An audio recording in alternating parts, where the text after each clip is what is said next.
Imagine leaving your front door wide open, not for an hour, not even for a day, but 24 hours a day, 7 days a week.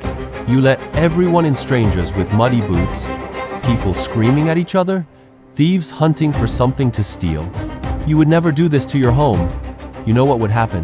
The furniture would be destroyed. The walls would be covered.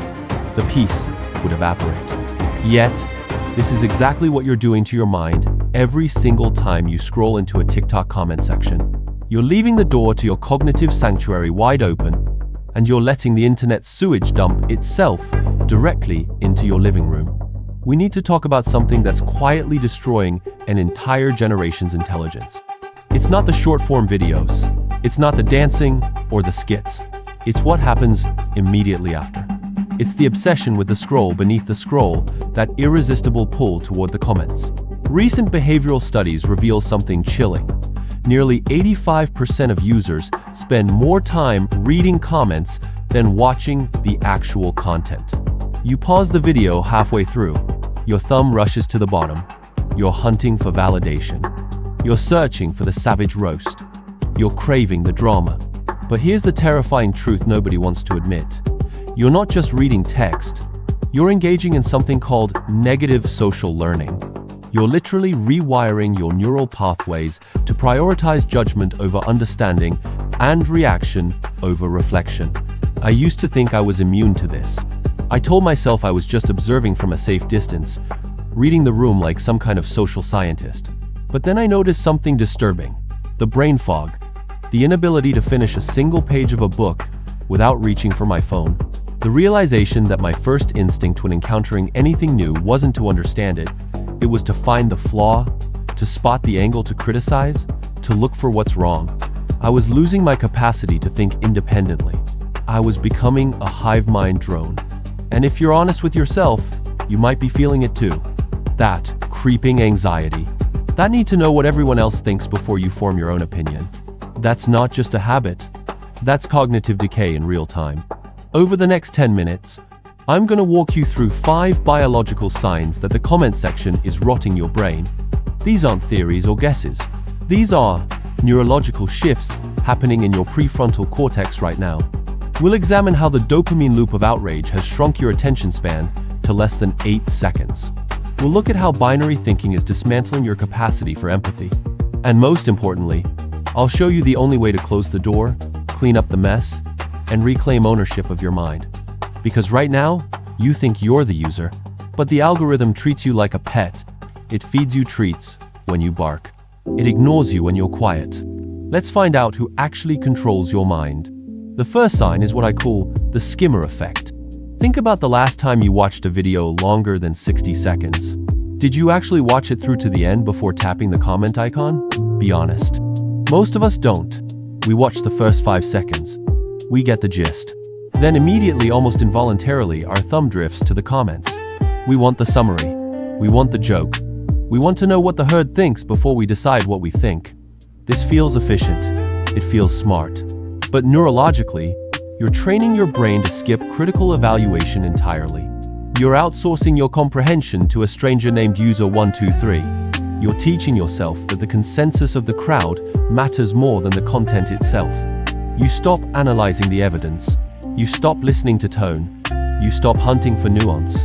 You just look at the ratio. Top comment mocks the video. You laugh and scroll. Top comment is furious. You get furious and scroll. You've stopped being a thinker. You've become a reactor. The second sign is far more dangerous because it attacks your emotional intelligence. Binary thinking. In the comment section, there is no gray area, no middle ground. A person is either a hero or a villain. A take is either a W or an L, based or cringe. This forces your brain into a state of cognitive ease because it's exhausting to hold complex thoughts. It's much easier to sort the world into 2 simple boxes than to wrestle with reality's messiness.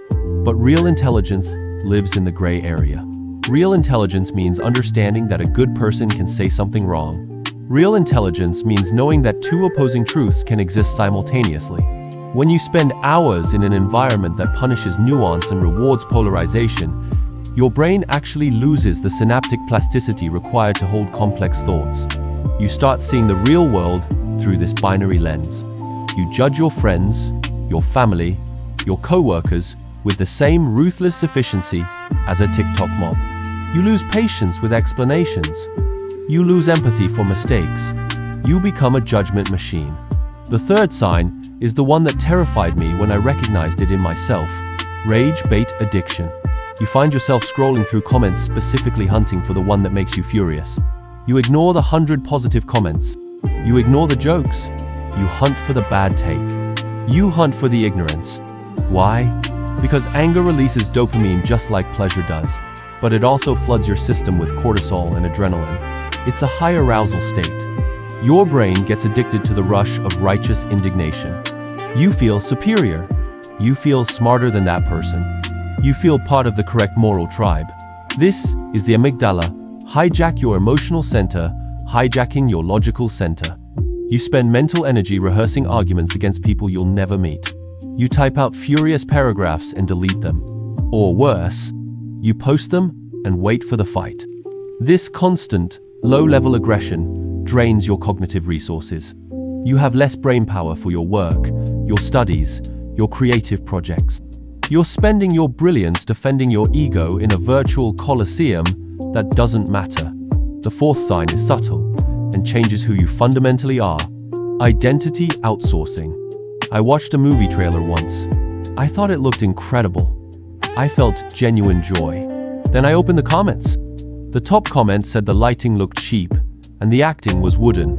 It had 50,000 likes. In seconds, my opinion inverted. Suddenly, I saw the cheap lighting. Suddenly, the acting seemed wooden. I felt foolish for liking it. I realigned my reality with the consensus. This is social contagion at work. We're social animals, wired to fit in to survive. But on social media, the herd is driven by cynicism, negativity, and the need to tear things down. If you constantly let the comment section dictate how you perceive art, news, and beauty, you're killing your unique perspective. You're silencing your inner voice until it stops speaking altogether. You become a mirror reflecting the algorithm instead of a light generating your own ideas. And finally, the fifth sign, the destruction of your attention span.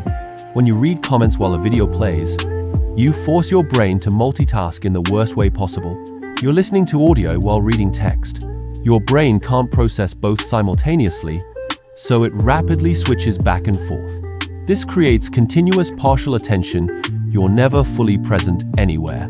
This fractures your ability to enter flow states in real life. Deep work feels impossible. Reading feels painfully slow. You've trained your brain to crave a new context every 3 seconds. You've become allergic to boredom. And without boredom, without silence, without the long, slow process of thinking, creativity dies. So, are we doomed? Is our intelligence permanently fried? Absolutely not. The fact that you're still watching this proves you have the capacity for deep focus. You have the desire to protect your mind. Here's what most people don't realize. The brain is incredibly plastic. It's not hardwired. It changes based on what you feed it. Stop feeding it the junk food of toxic comments, and it will start craving deep thought again. But you have to make a conscious choice. You have to decide that your mental house is a sanctuary, not a public square. This isn't about deleting the app. This is about changing how you exist within it. Here's the reframe that saved me, and it might save you too. Your urge to check the comments isn't a character flaw. It's a misplaced survival instinct. Your brain evolved to seek social cohesion. It wants to know what the tribe thinks so you don't get exiled. That's beautiful. That's human. But the comment section isn't a tribe. It's a noise machine fueled by algorithms designed to profit from your outrage. You're trying to find safety in a place engineered to create conflict. Once you realize this, the spell breaks. You don't need a stranger's validation to know if something is funny.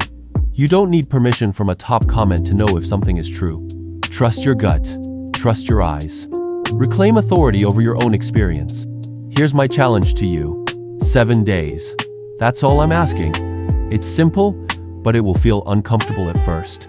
Every time you open a video, immediately put it in full screen mode. This physically blocks the comments from view. Watch the content until the very end. Sit with it for 5 seconds. Form your own opinion, actually say it out loud if you have to. Only then, if you truly need to engage, can you exit full screen. And here's the second part. If you find yourself getting angry at a stranger online, ask yourself one brutal question. Will this person be at my funeral? If the answer is no, do not give them a single second of your precious mental energy. Treat your attention like money. Stop throwing it away on things that don't make you richer. Stop paying people who don't deserve your time with your most valuable currency. Think about what you could do with all that reclaimed focus. You could learn a language in 3 months instead of 3 years. You could actually start that business you've been thinking about for 5 years. You could listen to your friends when they talk, instead of planning your next response. You could be the sharpest person in the room, not because you have the best comebacks, but because you're the only one actually present. You're the only one actually listening. The choice is yours. You can keep the door open and let the mud in, or you can lock it up and build something beautiful inside. I've been experimenting with a specific morning routine that completely reverses brain fog in less than 3 days. It involves 0 screens and a very particular type of light exposure. Most people get this catastrophically wrong and destroy their dopamine baseline for the entire day within the first 10 minutes of waking up.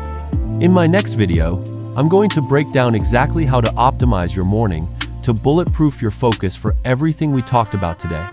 Seriously, this is the missing key to reclaiming your mind. You don't want to miss it. Hit that subscribe button. Turn on notifications. Be the first to know. See you inside.